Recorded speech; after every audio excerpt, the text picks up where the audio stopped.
नमस्कार,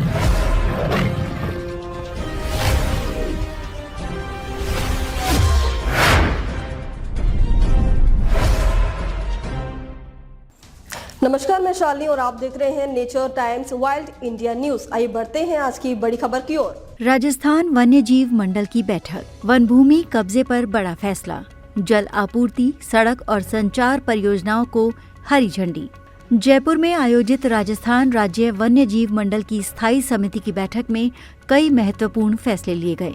बैठक में वन भूमि के अवैध कब्जे, जल आपूर्ति परियोजनाओं, सड़क निर्माण और मोबाइल टावर स्थापना जैसे विषयों पर चर्चा हुई। सरकार ने इन सभी परियोजनाओं में वन्य जीवों के हितों को प्राथमिकता देते हुए जरूरी शर्तों के साथ मंजूरी दी। सबसे अहम फैसला सिरोही जिले के आबू रोड स्थित 0.6180 हेक्टेयर वन भूमि को लेकर लिया गया। ये भूमि world renewal spiritual trust, Brahma Kumari Om Shanti trust द्वारा कब्जे में ली गई थी। इस मुद्दे पर पहले भी विचार किया गया था, लेकिन इस बैठक में राज्य वन्य जीव मंडल ने इसे पुनर्विचार के लिए स्टेट वाइल्ड लाइफ बोर्ड के समक्ष प्रस्तुत किया। बैठक में पूर्व में दिए गए सुझावों को सार्वजनिक रूप से पढ़ा गया, जिसके बाद स्थायी समिति ने सर्वसम्मति से ये निर्णय लिया कि इस वन भूमि पर स्थित भवन को वन विभाग के स्वामित्व में लिया जाएगा और इसे वन प्रशिक्षण केंद्र अथवा अन्य पर्यावरणीय गतिविधियों के लिए उपयोग में लाया जाएगा।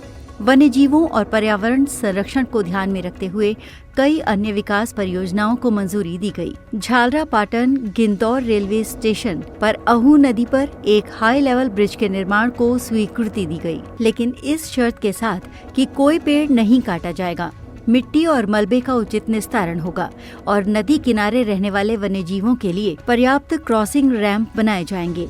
राज्य में जल आपूर्ति को बेहतर बनाने के लिए 2 महत्वपूर्ण योजनाएं पास की गईं। पहली योजना में झालरा पाटन और 104 गांवों को राजगढ़ डैम से जल आपूर्ति सुनिश्चित की जाएगी, जबकि दूसरी योजना में 648 गांवों के लिए चंबल नदी से जल आपूर्ति पाइपलाइन बिछाने का काम किया जाएगा। सरकार ने सुनिश्चित किया कि इन परियोजनाओं से प्राकृतिक जल स्रोतों पर कोई प्रतिकूल प्रभाव न पड़े। माउंट आबू में सलगांव बांध निर्माण पर भी बैठक में चर्चा हुई। WWF इंडिया ने इस परियोजना को बिना पर्यावरणीय प्रभाव अध्ययन के मंजूरी देने का विरोध किया।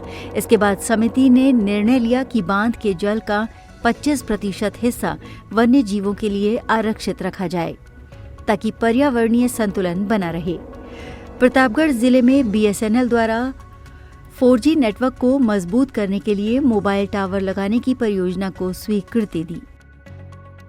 खबरों में अब तक के लिए बस इतना ही। फिर होगी आपसे मुलाकात, तब तक के लिए नमस्कार और देखते रहिए nature times wild India news.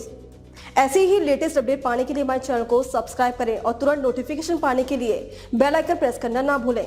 यदि आप हमें फेसबुक या इंस्टाग्राम के माध्यम से देख रहे हैं तो हमारे पेज को फॉलो जरूर करें। धन्यवाद।